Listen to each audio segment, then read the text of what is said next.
Hello and welcome to the Canyon Chasers Garage. Today we're going to be answering a question from one of you guys. Matt asks, what is a favorite trip that you guys have done that you would love to do again? Well, Matt, that's actually a harder question than you would think because honestly, there isn't a trip that we've done that I wouldn't do again. So instead, how about we go over the Canyon Chasers top 5 road trips. Starting at number 5, the Black Hills of South Dakota.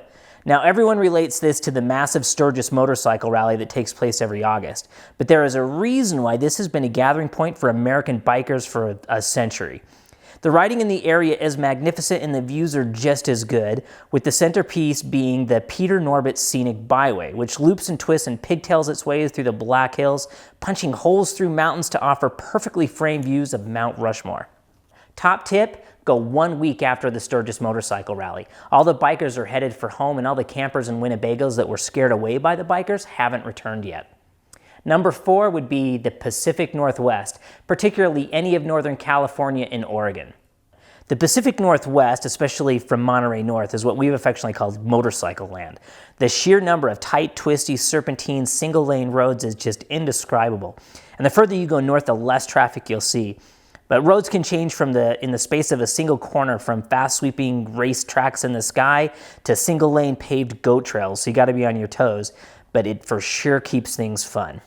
Our advice, rather than just ride Highway 1 like everybody is famous for doing, find a lot of the mountain roads that crisscross that coastal mountain range between the ocean and inland.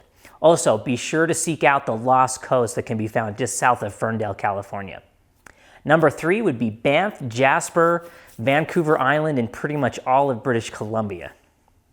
If you are at all familiar with the Rocky Mountain West, then you will be flabbergasted by the beauty and size of the mountains in British Columbia. The Icefields Parkway that runs north of Banff is just beautiful, but it's the area around Vancouver Island that keeps us coming back. Vancouver Island and the Sunshine Coast is quite possibly the prettiest part of the world any of us have ever seen.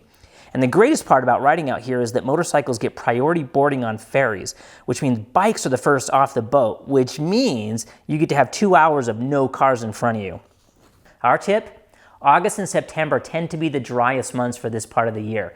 And despite how good the roads are, be very careful not to get caught speeding. Number 2 would be the Dominican Republic with Moto Caribe. After Chris and I went the first time around, we came back and convinced everyone to go with us a second time. The Dominican Republic is very affordable for a Caribbean island, and the fine folks at Moto Caribe provide the bikes and have developed an outstanding route that takes you places you never even imagined existed. The food's great, the alcohol's great. Our advice is to do the longer full island tour, as it takes you pretty much everywhere on the island, and from high mountain elevations to white sandy beaches to lush rainforests. Make sure you put this one on your list. Number 1, Alaska. Well, we only rode to Hyder, Alaska, but still, Alaska is definitely one to do. It wasn't as exciting as the Arctic Circle or any of that, but it was still Alaska.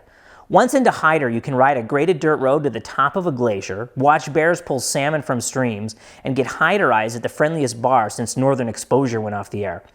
But probably our favorite part of this trip was that we took the ferry ride down the Inside Passage all the way back to Vancouver Island, which was just glorious.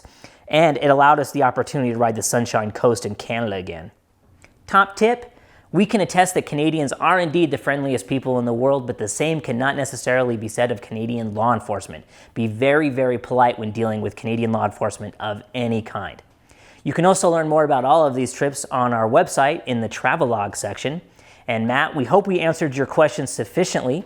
If you have a question for us, please email us at questions@canyonchasers.net. We'll do what we can to get you a response in a timely fashion. Thanks for watching and ride well.